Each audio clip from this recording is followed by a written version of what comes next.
Bueno, vamos con la última gran unidad de la materia, ya increíblemente estamos llegando al final, que es la de análisis elastoplástico, es decir, vamos a salir un poco de esa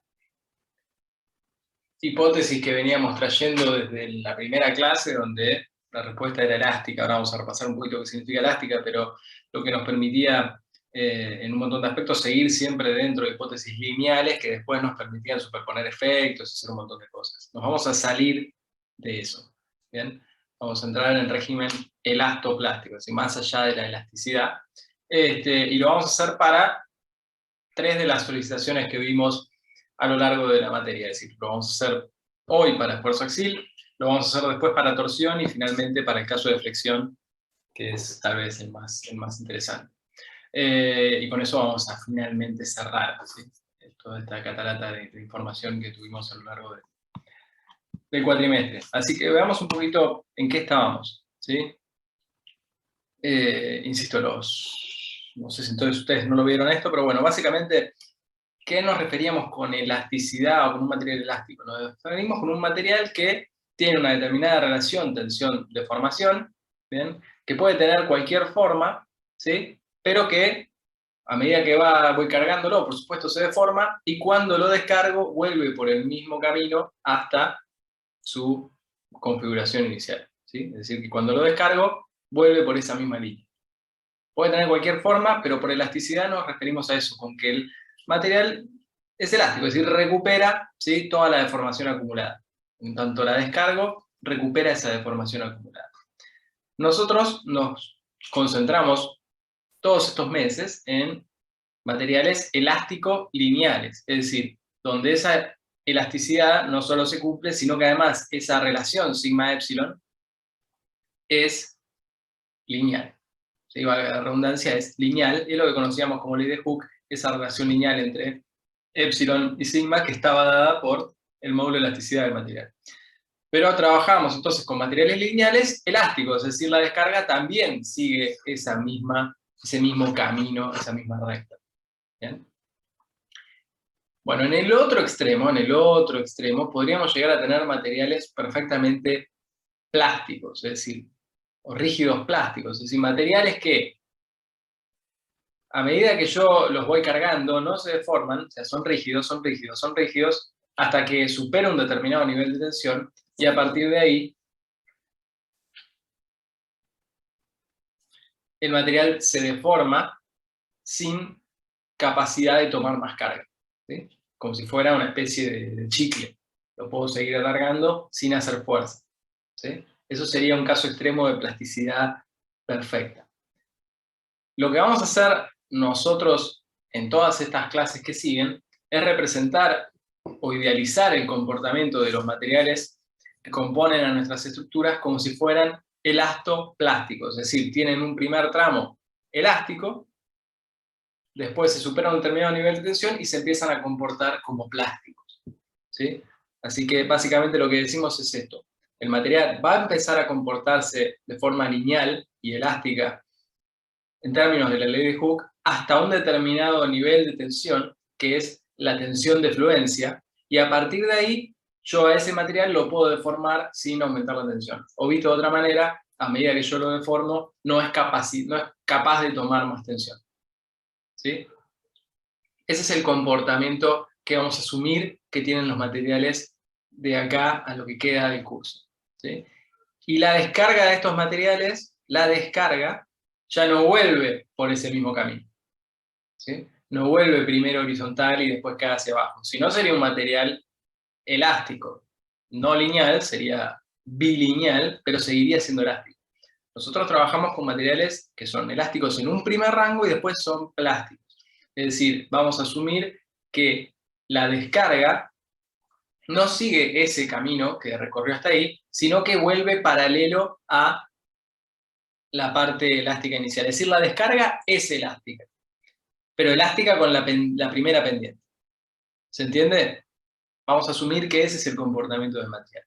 Es una idealización, hay materiales que se parecen mucho a esto, materiales que se parecen muy poco a esto, ¿sí? En particular, materiales como el acero se parecen bastante, y el hecho de que la descarga siga una pendiente igual a la que tuvo la carga inicial, se observa de experiencias experimentales, es una observación empírica. Y nosotros vamos a representar el comportamiento de esa manera. ¿Es exactamente así? No, pero es una aproximación, de la misma manera que nuestros materiales no son perfectamente isótropos, pero asumimos que sí lo son. Es una idealización. ¿Bien? ¿Me siguieron hasta acá? Así asumimos que se va a comportar el material. Ya no es elástico lineal, es elastoplástico. Con un primer tramo lineal, un segundo tramo puramente plástico, y a partir de ahí la descarga siempre vuelve elástica. ¿Lo ven? ¿No lo ven? Sí. ¿Sí? Creo que es bastante claro.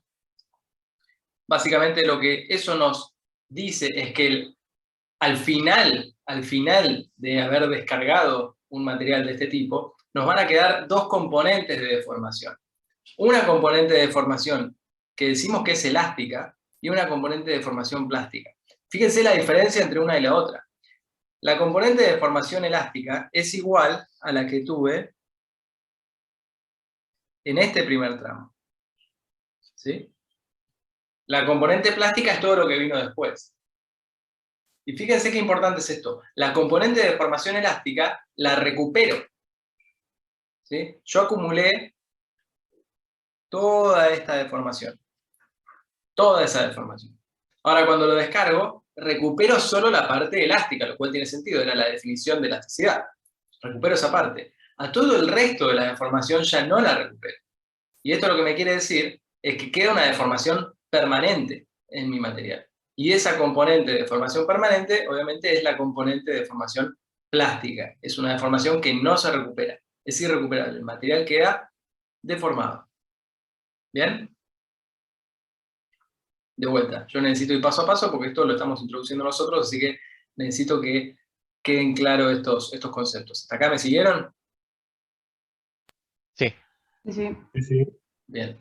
Perdón si es muy obvia la pregunta, pero necesito que más o menos estemos en línea.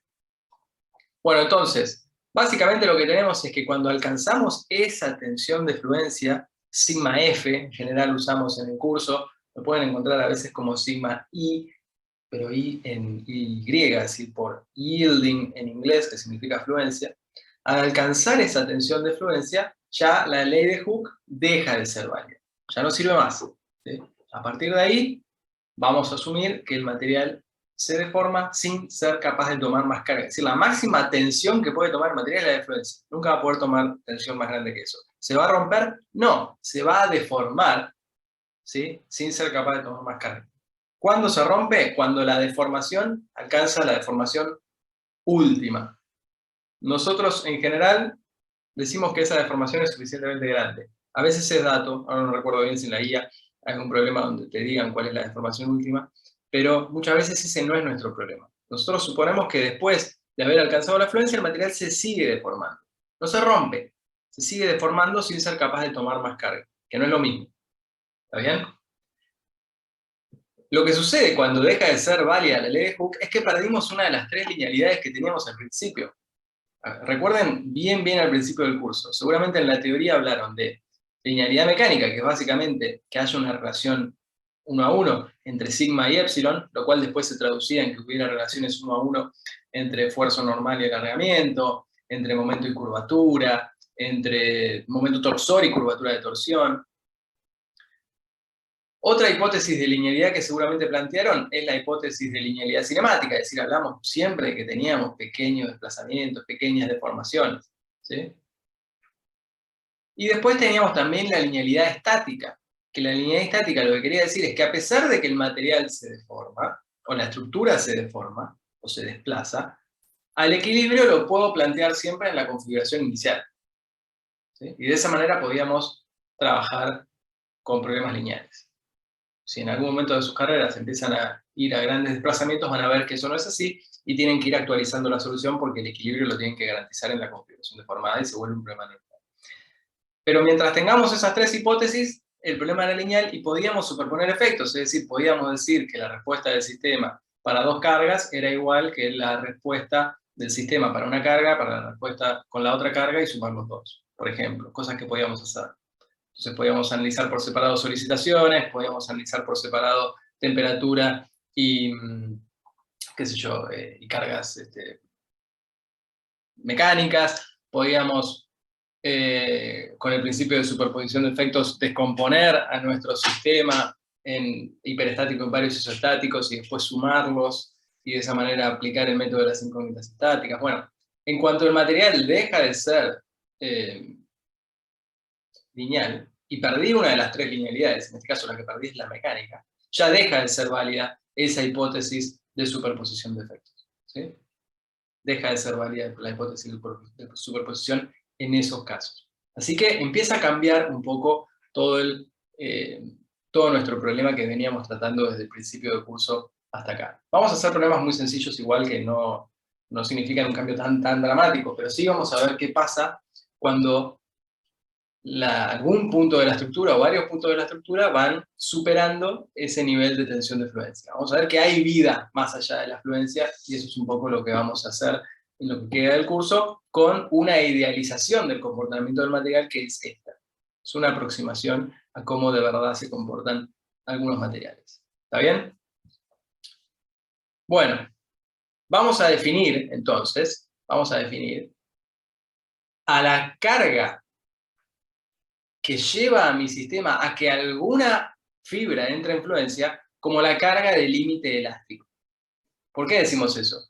Porque para todas las cargas que son iguales o menores a esa, no superé la tensión de fluencia en ningún punto, y por lo tanto todas las deformaciones son 100% recuperables. Lo que quiere decir es que la estructura sigue en régimen elástico, de manera que si yo saco la carga, vuelvo a la configuración inicial, ¿sí? Eso es lo que vamos a definir como carga de límite elástico, y a veces la pueden encontrar como carga de encuentro plástico, que es lo mismo visto desde el otro lado. Mi límite elástico es cuando empieza el régimen plástico, así que podemos definirlo también de esa manera, como carga de encuentro plástico.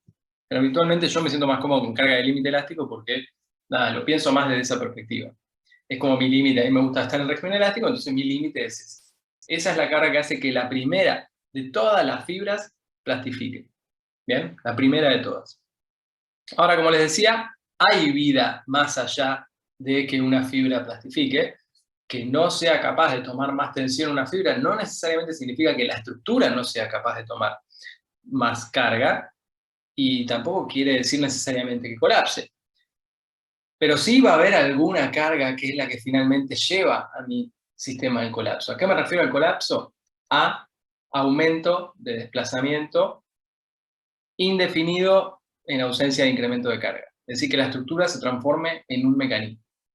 Algo de mecanismos ustedes vieron, en estabilidad 1 definen mecanismos para aplicar el teorema de trabajos virtuales. Entonces básicamente lo que quiere decir eso es que ustedes pueden generar desplazamientos sin fuerzas, eso es un mecanismo. Bueno, va a haber una carga que produce que el sistema se transforme en un mecanismo, y a esa la vamos a llamar carga de colapso, ¿bien? Que no necesariamente es la misma que la carga de límite elástico. Para mostrar eso vamos a hacer un ejemplo. Supongamos que tenemos una estructura isostática, ¿sí? Y una estructura isostática, por ejemplo, va a ser esta. Como hoy vamos a trabajar solamente con régimen anelástico en solicitación axial, todos nuestros ejemplos van a ser de estructuras tipo reticulado, pero todo lo mismo vale para otro tipo de estructuras también. Bueno, tengo una determinada carga P, ¿bien? La pregunta inicial sería, ¿cuál es el valor de carga que me lleva a mi límite elástico? Entonces, para eso, ¿qué tendrían que hacer ustedes?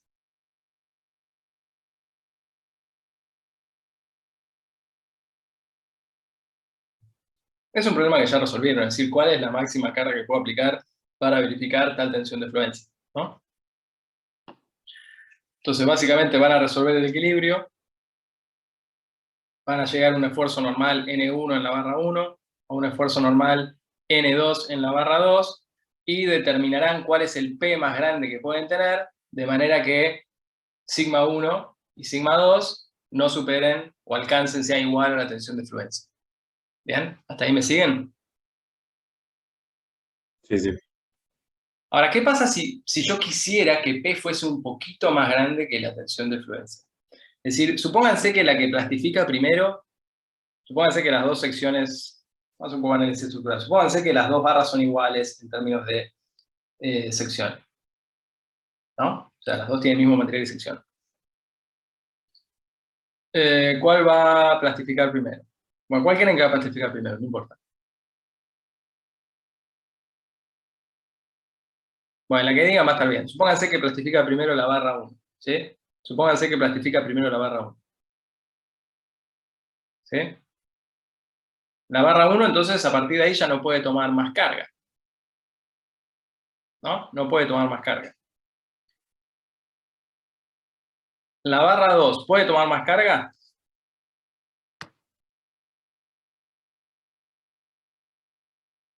Si no se plastifica, sí. Puede tomar más esfuerzo normal, pero ¿puede tomar más carga P? No,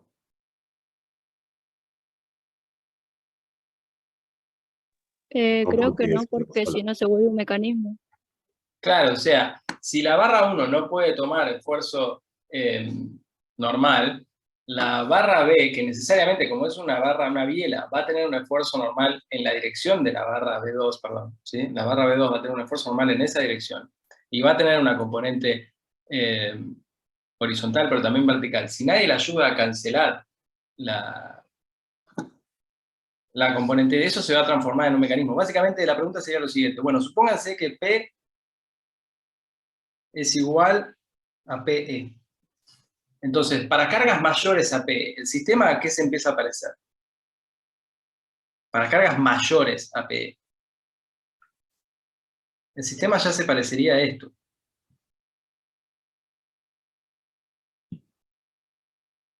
A todo el incremento de carga que yo quiera aplicar sobre ese punto, pero la barra 1 ya no va a estar, porque la barra 1 no puede tomar más carga que la que le produjo PE.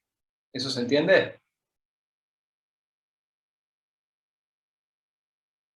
No puede tomar más carga que esa. Así que para todo incremento de carga que yo quiera dar, es como si N1 no estuviese. ¿Ese sistema puede equilibrarse?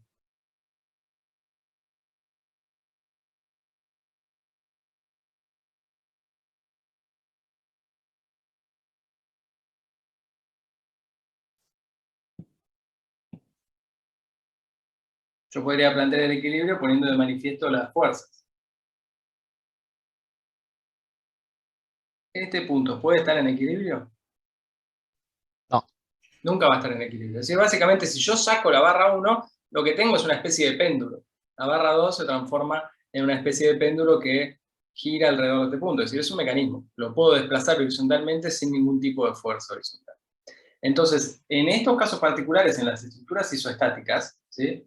En las estructuras isostáticas, cuando una barra plastifica y empieza a aparecer, empieza a comportarse a efectos de los desplazamientos como si no estuviese, lo que hice es sacarle una restricción a la estructura y pasó de ser isostático a hipostático, es decir, pasó a ser un mecanismo.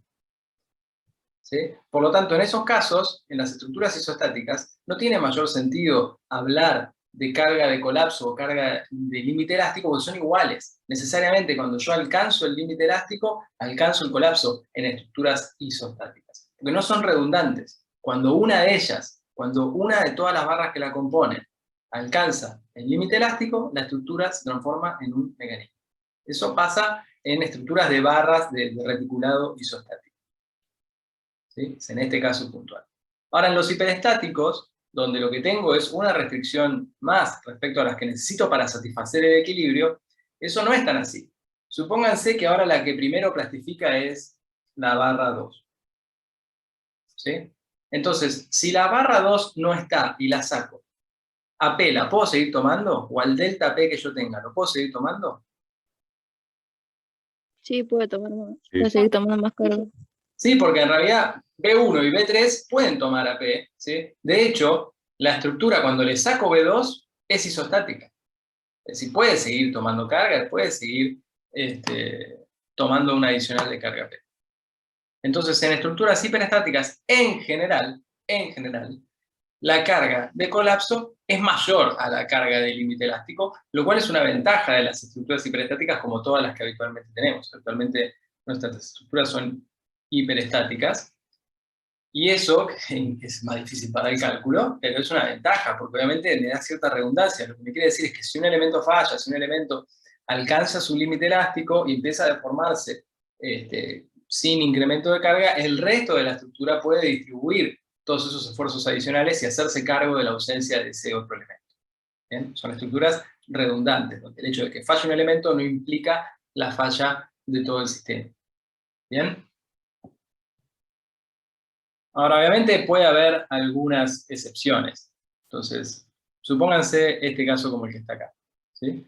Es una estructura hiperestática en el sentido de que yo necesito conocer o plantear alguna ecuación de compatibilidad adicional a la de equilibrio para decir cuánto valen los esfuerzos normales en la barra 1, la barra 2 y la barra 3.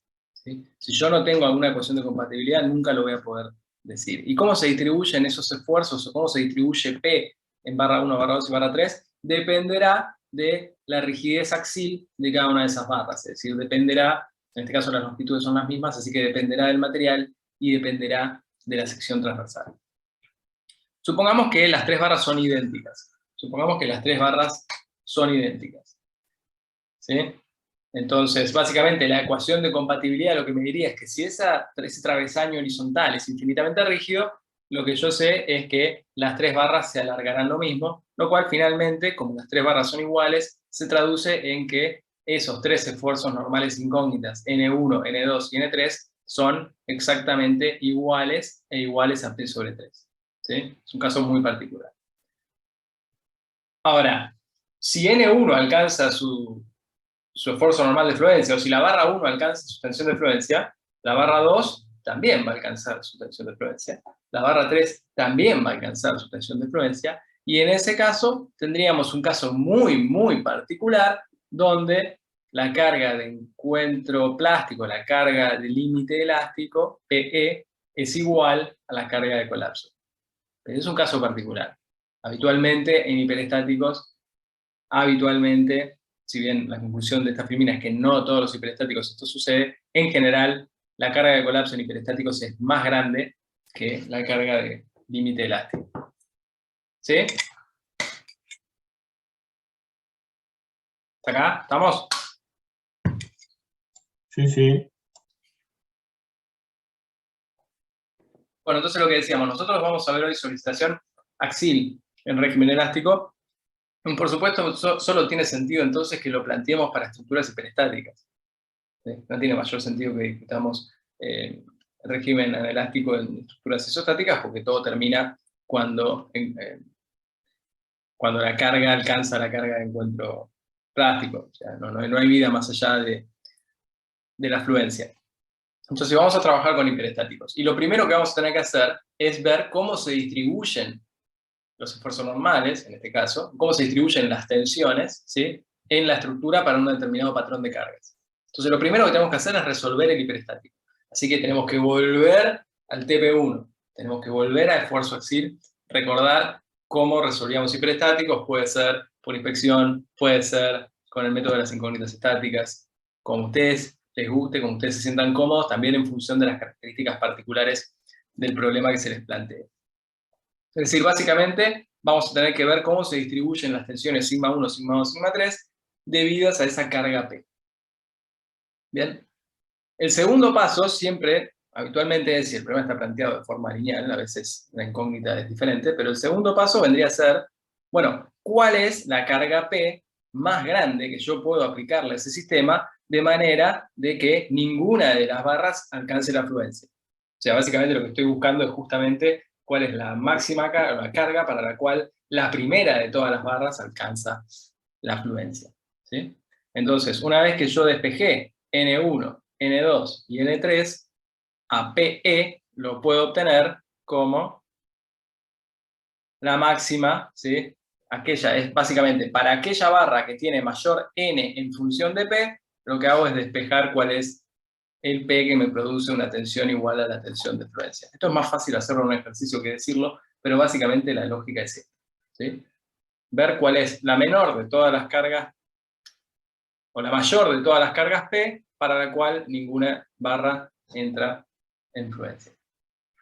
En este caso podemos asumir, por ejemplo, que la primera barra que va a alcanzar la fluencia es la barra 2, ¿sí?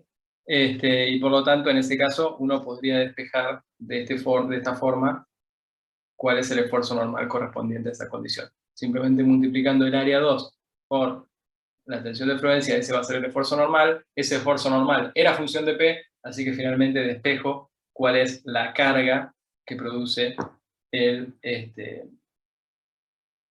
hecho de que alguna de todas las barras entre en fluencia. Es el segundo paso. Pero hasta acá sigo en régimen elástico. Es mi límite elástico. El régimen inelástico aparece ahora, en lo que sigue. Podría ser, por ejemplo, hallar la carga de colapso. El problema podría ser el problema hallar el desplazamiento asociado a una carga que sea mayor que la del límite elástico. O sea, hay distintos problemas. Acá está planteado un caso en el cual, por ejemplo, nos piden cuál es la carga de colapso del sistema. Entonces, tengo dos formas de encarar el problema. Tengo dos formas. Una es la que había planteado antes. Y la otra sería esto, decir, bueno, como mi barra 2, que es la que dije que iba a entrar en fluencia, como mi barra 2 no es capaz de tomar más esfuerzo normal que el correspondiente a la tensión de fluencia, directamente libero el vínculo, o saco la barra, y pongo de manifiesto esa fuerza. Esa fuerza, aunque yo vaya cambiando P, nunca, mientras yo no la disminuya, mientras yo siga aumentando P, esa fuerza nunca va a cambiar, porque la barra 2 no es capaz de tomar más carga. No puede. No puede porque su relación sigma epsilon, ya dijimos, era lineal hasta un cierto punto y a partir de ahí se vuelve horizontal. Entonces, se seguirá deformando, pero sin tomar más tensión, y como no toma más tensión, no toma más esfuerzo normal. Entonces, a mi estructura ahora la puedo pensar como una estructura que está conformada por dos barras y por una fuerza que es igual al área de la barra 2 por la tensión de fluencia. La ventaja que tiene esta estructura es que es isostática. Y ya la puedo resolver, porque mi hiperestático era de grado 1. Entonces, cuando saco una restricción, lo transformé en isostático. ¿Lo ven esto?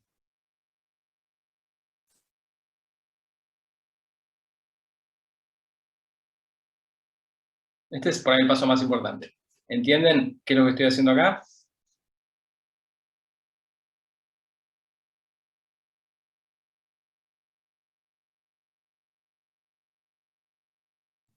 Yo la verdad, Agustín, no te seguí tan bien ahí. Bien, perfecto. Entonces, vamos más lento.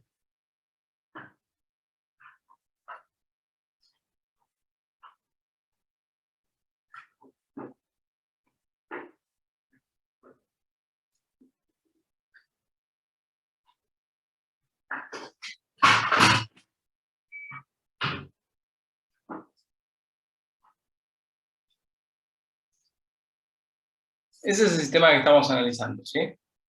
Es hiperestático de grado 1. Es hiperestático de grado 1. Y dijimos que ya habíamos encontrado la carga PE que hace que una de todas las barras alcance la tensión de fluencia. ¿Sí? ¿Hasta ahí? Sí.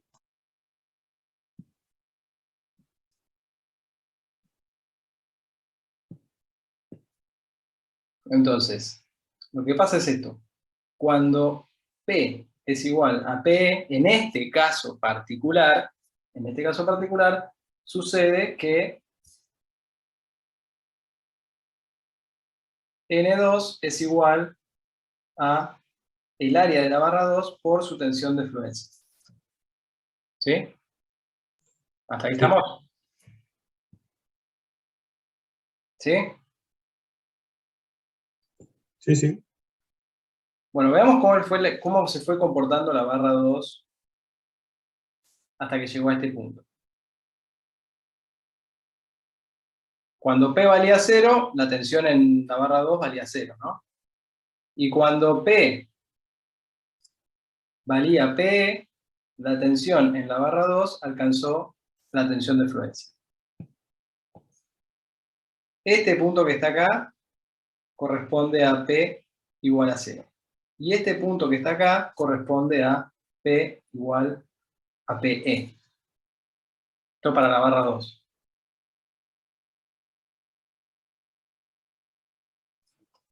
¿Sí? ¿Ese gráfico que dibujé se entiende? Sí. ¿Qué pasa si P es mayor a PE? La barra 2, ¿puede seguir tomando carga? No. No puede. La máxima tensión que va a tener siempre va a ser la tensión de fluencia. Se podrá seguir deformando, pero nunca va a aumentar su tensión. Por lo tanto, la tensión asociada a, digamos, a una fuerza P mayor que PE va a ser siempre la tensión de fluencia. Y por lo tanto, el esfuerzo normal para P mayor a PE, ¿cuánto va a valer? El área por la tensión de influencia. El área por la tensión de fluencia. Entonces, cuando yo analice el comportamiento de la estructura para una carga mayor que PE, ¿sí? La barra 2, a los efectos del equilibrio, no es otra cosa que una fuerza, porque no impone ningún tipo de resistencia al desplazamiento, a desplazamientos adicionales. No impone resistencia al desplazamiento adicional. Estamos diciendo se deforma sin tomar más carga. Así que a efectos del análisis es una fuerza aplicada y nada más. No se opone a los desplazamientos. Entonces directamente yo puedo pensar que saco la barra o que saco el vínculo, que es lo mismo, ¿sí? Y poner de manifiesto ahí una fuerza que sea igual a la que tenía cuando alcanzó la fluencia. Y a partir de ahí analizar cómo siguen aumentando los desplazamientos de la estructura y cómo se empiezan a distribuir las fuerzas, pero ya no con la barra 2, sino solamente entre la barra 1 y la barra 3. La barra 2, más que A2 por sigma F, nunca va a tener.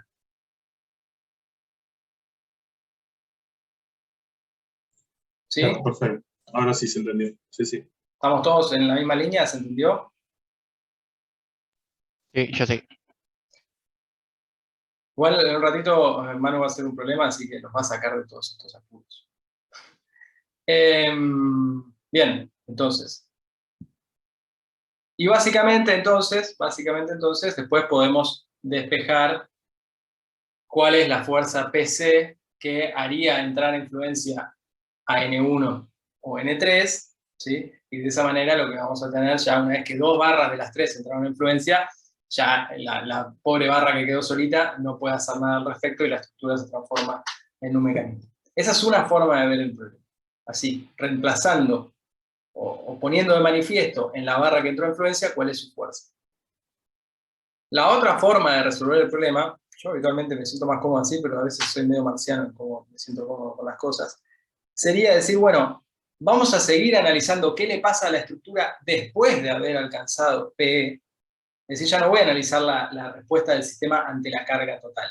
Voy a analizar la respuesta del sistema ante las cargas que yo aplique después de haber alcanzado PE, nada más. ¿Sí? Y entonces voy a estudiar cómo responde ese sistema, pero sin considerar la barra 2, porque la barra 2, a efectos de cargas adicionales a PE, no hace nada, no impone ningún tipo de resistencia.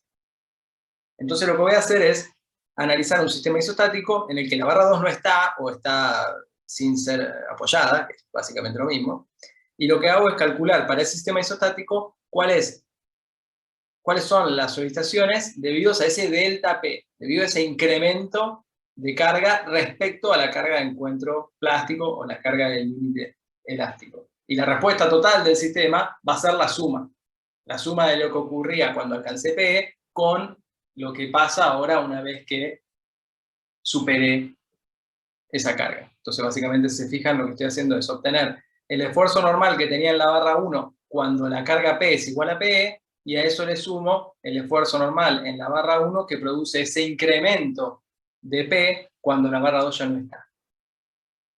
¿Se entienden las dos formas de ver exactamente lo mismo? Son dos formas distintas, si quieren, de ver el mismo problema. Estamos viendo qué es lo que sucede después de haber alcanzado la carga de límite elástico. En un caso reemplazamos a la barra por una fuerza, por la fuerza que tenía cuando entró en influencia, y en el otro caso analizo lo que le pasa al sistema después de que esa barra entró en influencia, y entonces lo analizo como si la barra no estuviese. Pero analizo solo el delta de carga, el incremento de carga que tengo después de la del límite elástico. Entonces ahí me fijo cuál es el delta P que hace entrar a esa nueva estructura isostática de influencia, teniendo en cuenta los esfuerzos normales que traía de antes, y obtengo la carga de colapso como la suma de los dos. Son dos formas de ver lo mismo, cada uno puede trabajar con la que se sienta más cómodo, y eso lo irán viendo a medida que van haciendo problemas. ¿Sí?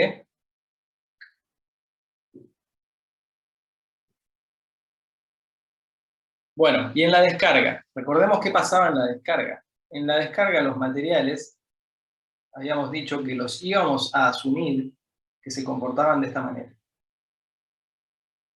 Tenían un primer rango elástico, cuando alcanzaban la tensión de fluencia ya no eran capaces de tomar más tensión, pero sí de deformarse, y si yo quitaba la tensión, es decir, si yo lo descargaba, veía que el material iba a volver de forma paralela a esa primera, pendiente, ¿sí? Y me iba a quedar una deformación.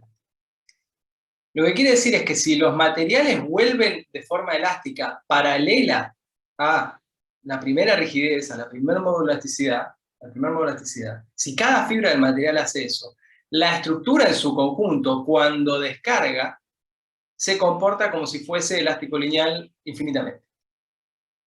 En la descarga, se comporta como si fuese elástico lineal. ¿Es elástico lineal? No, pero lo que estoy analizando solo es qué es lo que pasa después de haberme deformado. Es decir, es como si yo ahora me parase sobre otros ejes que arrancan acá. Entonces, cuando arranco en esos ejes, yo veo el material como si fuese infinitamente elástico lineal, aunque no lo sea. Porque en la descarga se comporta como si. Entonces, básicamente, la descarga vamos a ver que es lineal, pero porque cada fibra del material se comporta como si fuese lineal. Y entonces, a la descarga, al retirar la carga que teníamos, que había llevado mi régimen inelástico, el material trabaja como un hiperestático lineal, como lo que conocemos del TP1. ¿Sí? Así que, básicamente, vamos a resolverlo de esa manera. Las tensiones que produce la descarga pueden superar la tensión de fluencia. Las tensiones que produce la descarga pueden superar la tensión de fluencia. Pero esas tensiones no son las verdaderas tensiones. Esas tensiones se las voy a tener que sumar a las que traían la carga, porque estoy analizando por separado la carga y la descarga. Sé que la tensión final no va a ser más grande que la tensión de fluencia. ¿Me explico? Ya lo vamos a ver en un problema. La foto final de la estructura va a ser los esfuerzos normales que tenía hasta donde lo cargué, más los esfuerzos normales producto de la descarga. Esa foto final va a tener deformaciones distintas de cero, va a tener tensiones distintas de cero, pero va a estar en equilibrio en ausencia de carga. ¿Sí? Son tensiones, deformaciones, solicitaciones residuales. ¿Sí? Son las que quedan después de todo el proceso de carga y descarga. ¿Bien? Termina quedando, como no hay cargas, termina quedando un sistema de esfuerzos normales autoequilibrados, es decir, fuerzas exteriores igual a cero, equilibrio, pero fuerzas internas distintas de cero que se van a autoequilibrio. Y con una configuración deformada diferente. Parecido, como dice Manu acá, a lo que pasaba en montaje.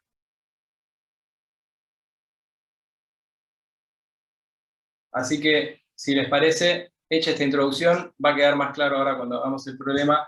Los dejo con Manu y hacemos un problema, podemos ir haciendo las aclaraciones sobre estos temas que vimos en la intro teórica sobre el ejercicio.